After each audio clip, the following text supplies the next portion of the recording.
आपकी खुशी में, आपके गम में, आपकी आंसुओं में, आपकी मुस्कुराहटों में, आपके आज में, आपके कल में, आपके साथ होगी एक कहानी और मैं। नमस्कार दोस्तों, आप सभी का स्वागत है मेरे चैनल कथा सागर में। दोस्तों, आज मैं आप सब लोगों के लिए सुभद्रा कुमारी चौहान जी की लिखी कहानी परिवर्तन लेकर आई हूँ। आशा करती हूँ ये कहानी आप सब लोगों को बहुत पसंद आएगी। कहानी एक ठाकुर के जीवन पर आधारित है। ठाकुर जो कि दुराचारी और अनाचारी होता है, और उस ठाकुर ने न जाने कितने ही लोगों का घर बार बिगाड़ दिया था। इन सब चीज़ों के चलते गांव वाले उस ठाकुर के बारे में न जाने कैसी कैसी बातें भी करते थे, और जब कभी ठाकुर को पता चलता कि उसके बारे में किसी ने कुछ कहा है तो वो उसको उपयुक्त दंड भी देता था। इसी प्रकार से ठाकुर को एक इस प्रकार की सीख मिली जिससे शायद ठाकुर के जीवन में बहुत ही बड़ा परिवर्तन हो गया, और वो जो महिलाओं को कुदृष्टि से देखता था वो उसने बंद कर दिया। तो आइए जानते हैं कि ऐसा क्या हुआ कि ठाकुर का हृदय परिवर्तन हो गया। इस कहानी की शुरुआत करते हैं, और आप सब लोगों से कहानी शुरू करने से पहले एक विनती करना चाहूँगी कि कहानी का वाचन पसंद आता है तो मेरे इस चैनल को सब्सक्राइब ज़रूर कीजिएगा। तो चलिए कहानी शुरू करते हैं।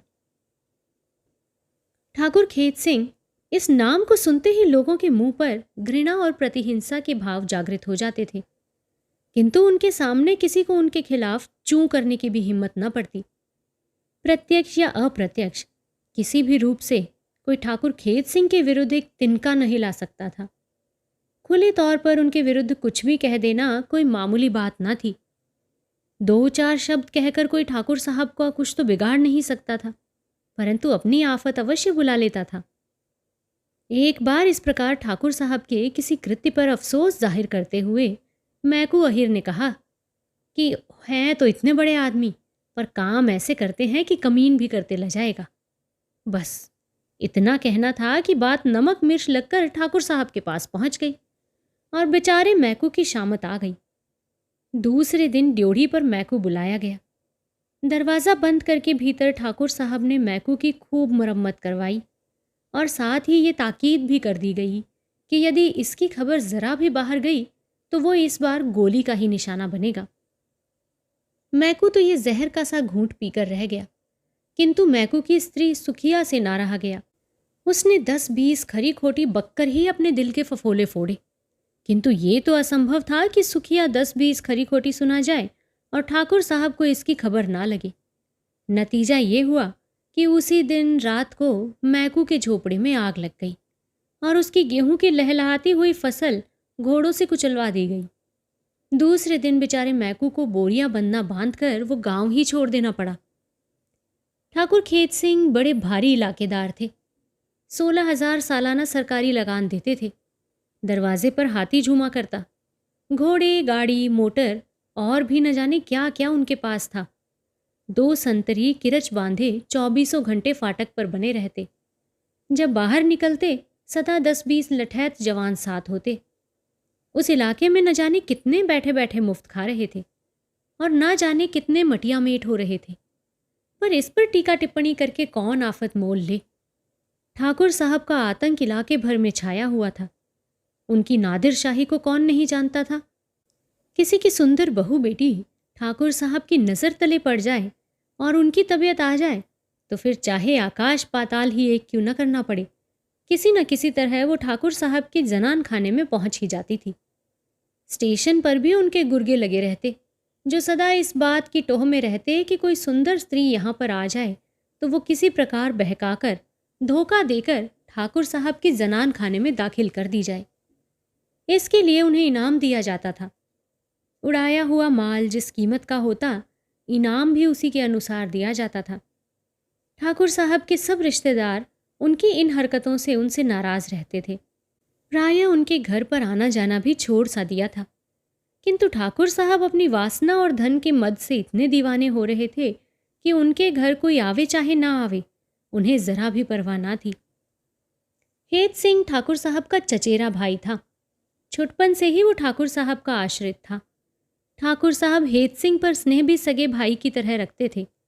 वो बीए फाइनल का विद्यार्थी था। बड़ा ही नेक और सचरित्र युवक था। ठाकुर साहब के इन कृत्यों से हेत सिंह को हार्दिक घृणा थी। प्रजा पर ठाकुर साहब का अत्याचार उससे सहा न जाता था। एक दिन इसी प्रकार किसी बात से नाराज होकर उसने घर छोड़ दिया। कहाँ गया कुछ पता नहीं। ठाकुर साहब ने कुछ दिन तक तो उसकी खोज करवाई, फिर उन्हें इन व्यर्थ की बातों के लिए फुर्सत ही कहाँ थी। वो तो अपना जीवन सफल करने में व्यस्त थे। एक वर्ष बाद एक दिन फिर वो गांव में आया और उसी दिन ठाकुर साहब के यहाँ एक कुम्हार की नवविवाहिता सुंदर बहू उड़ाकर लाई गई थी। कुम्हार के घर हाय हाय मची हुई थी। उसी समय हेत सिंह उधर से निकले। उन्हें देखते ही कुम्हार ने उनसे अपना दुखड़ा रोया। हेत सिंह का क्रोध फिर ताज़ा हो गया। इसी प्रकार के एक किस्से से नाराज होकर हेत सिंह ने घर छोड़ा था। कहाँ तो वो भाई से मिलकर पिछली नाराजगी को दूर करने आए थे, कहाँ फिर वही किस्सा सामने आ गया। वही प्रतिहिंसा के भाव फिर से हृदय में जागृत हो उठे। घृणा और क्रोध से उनका चेहरा लाल हो गया था। जेब में हाथ डालकर देखा तो रिवॉल्वर भरा हुआ रखा था। अब हेत सिंह घर पहुंचे। उस समय ठाकुर साहब अपने मुसावियों के साथ बैठे थे। हेत सिंह को देखते ही बड़े प्रसन्न होकर बोले, आओ भाई हेत सिंह, कहाँ थे तुम अभी तक? बहुत दिनों से आए। बिना कुछ कहे सुने ही तुम कहाँ चले गए थे? हेत सिंह ने ठाकुर साहब की किसी बात का कोई भी उत्तर नहीं दिया। वो तो अपनी ही धुन में था। बोला, भैया, क्या मन का कुम्हार की बहू घर में है? यदि है तो आप उसे वापस पहुंचवा दीजिए। ठाकुर साहब की त्योरियां चढ़ गईं। क्रोध को दबाते हुए वो बोले, हेत सिंह, तुम कल के छोकरे हो, तुम्हें इन बातों में नहीं पड़ना चाहिए। जाओ, भीतर जाओ, हाथ मुंह धोकर कुछ खाओ पियो। हेत सिंह ने तीव्र स्वर में कहा, पर मैं क्या कहता हूं, मन का कुम्हार की बहू को आप वापस पहुंचवा दीजिए। मैंने एक बार तुम्हें समझा दिया कि तुम्हें मेरे निजी मामलों में दखल देने की जरूरत नहीं है। फिर भी मैं पूछता हूं कि आप उसे वापस पहुंचाएंगे या नहीं। ठाकुर साहब गंभीरता से बोले, मैं तुम्हारी किसी बात का उत्तर नहीं देना चाहता। मेरे सामने से चले जाओ। हेत सिंह अब न सह सके। जेब से रिवॉल्वर निकालकर उन्होंने लगातार 3 फायर किए, किंतु तीनों निशाने ठीक न पड़े। ठाकुर साहब जरा ही इधर उधर हो जाने से साफ बच गए। हेत सिंह उसी समय पकड़ा गया। हत्या करने की चेष्टा के अपराध में उसे 5 साल की सख्त सजा हो गई। इसके कुछ ही दिन बाद मैनपुरी षड्यंत्र केस पर से उसके ऊपर दूसरा मामला भी चलाया गया, जिसमें उसे 7 साल की सजा और हो गई। ठाकुर साहब का बाल भी बांका ना हो सका।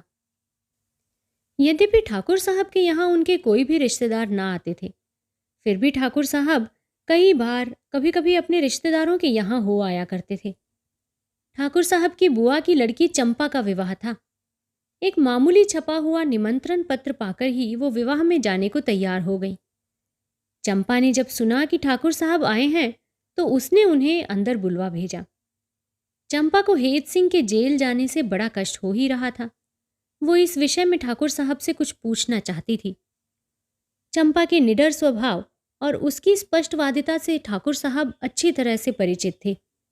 पहले तो वो चंपा के सामने जाने में कुछ झिझके, फिर आखिर में उन्हें जाना ही पड़ा। न जाने क्यों वो चंपा का लिहाज भी करते थे। साधारण कुशल प्रश्न के पश्चात चंपा ने उनसे हेत सिंह के विषय में पूछा। ठाकुर साहब ने अफसोस जाहिर करते हुए कहा, क्या करें, भूल तो हो ही गई। दादा, अब आप इन आदतों को छोड़ दें तो अच्छा हो।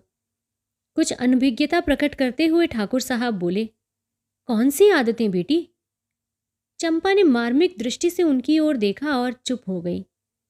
ठाकुर साहब कुछ झेंप से गए। बोले, बेटी, मैं कुछ नहीं करता। तुझे विश्वास न हो तो चलकर एक बार अपनी आंखों से देख ले। वैसे तो लोग न जाने कितनी झूठी खबरें उड़ाया करेंगे, पर तुझे तो विश्वास नहीं करना चाहिए ना। चंपा का विवाह हो गया। चंपा ससुराल गई और ठाकुर साहब आए अपने घर। घर आने पर भी चंपा की वो मार्मिक चोट उनके हृदय पर रह रहकर आघात करती रही। बहुत बार उन्होंने सोचा कि मैं इन आदतों को क्यों नहीं छोड़ दूं। जीवन में न जाने कितने पाप किए हैं, अब उनका प्रायश्चित भी तो करना ही चाहिए। अब नरेंद्र, उनका लड़का, वो भी तो समझदार हो गया है। उसके सिर पर घर द्वार छोड़कर क्यों न कुछ दिन तक पवित्र काशी में जाकर गंगा किनारे भगवत भजन करूं। आधी उम्र तो जा ही चुकी है, क्या जीवन भर यही करता रहूंगा?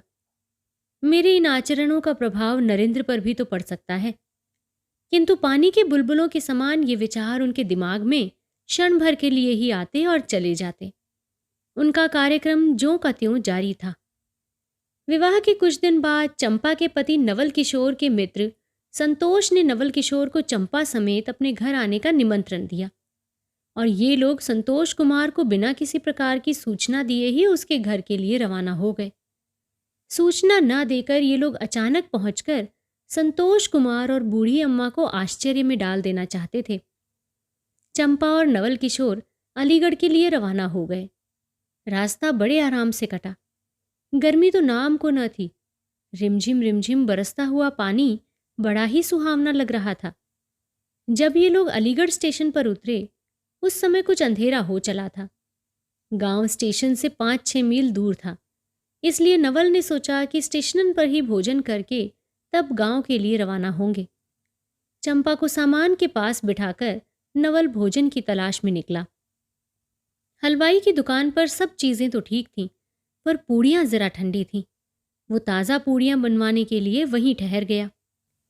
इधर सामान के पास अकेली बैठी बैठी चंपा का जी उबने लगा।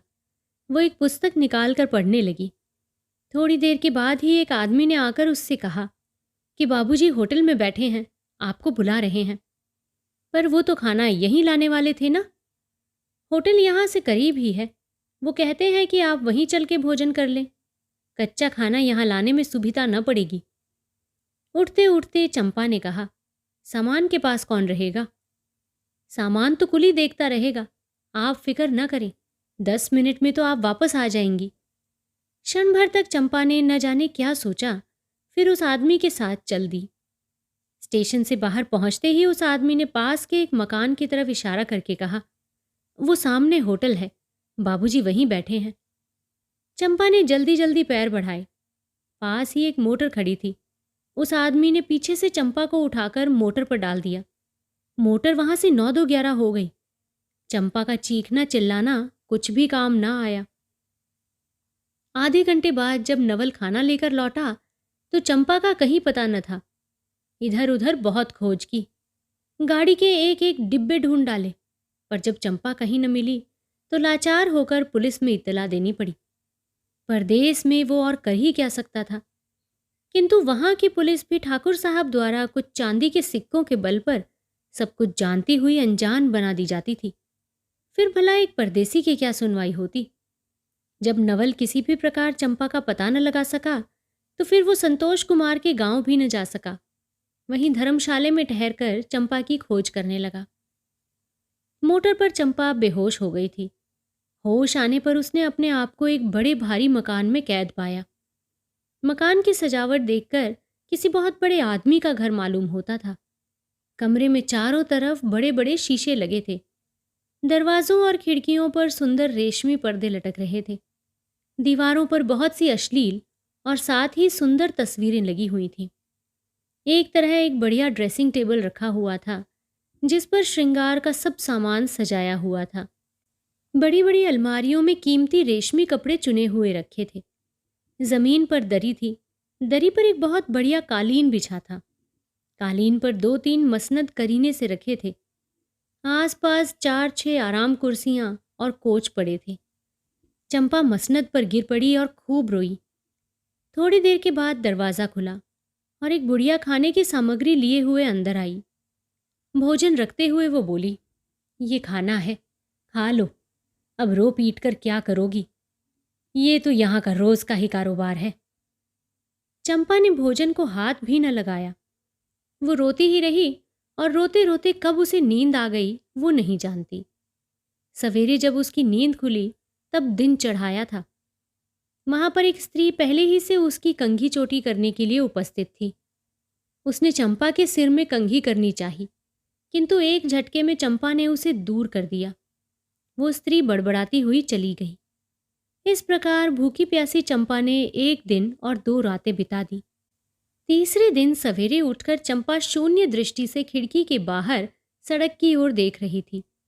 किसी के पैरों की आहट सुनकर ज्यों ही उसने पीछे की ओर मुड़कर देखा, वो सहसा चिल्ला उठी, दादा! ठाकुर खेत सिंह के मुंह से निकल गया, बेटी। उस दिन से फिर उस गांव की किसी स्त्री पर कोई कुदृष्टि न डाल सका। तो दोस्तों, आशा करती हूँ ये कहानी आपको पसंद ज़रूर आई होगी। अगर कहानी पसंद आई है तो मेरे इस चैनल को सब्सक्राइब ज़रूर कीजिएगा और अपनी राय कमेंट सेक्शन में मुझसे साझा ज़रूर कीजिएगा। तो चलिए, फिलहाल आप सब लोगों से विदा लेती हूँ, लेकिन जल्दी ही एक नई कहानी के साथ आपसे फिर से मुलाकात होगी। तब तक के लिए आप अपना और अपने पूरे परिवार का ध्यान रखिए, खुश रहिए और स्वस्थ रहिए। नमस्कार।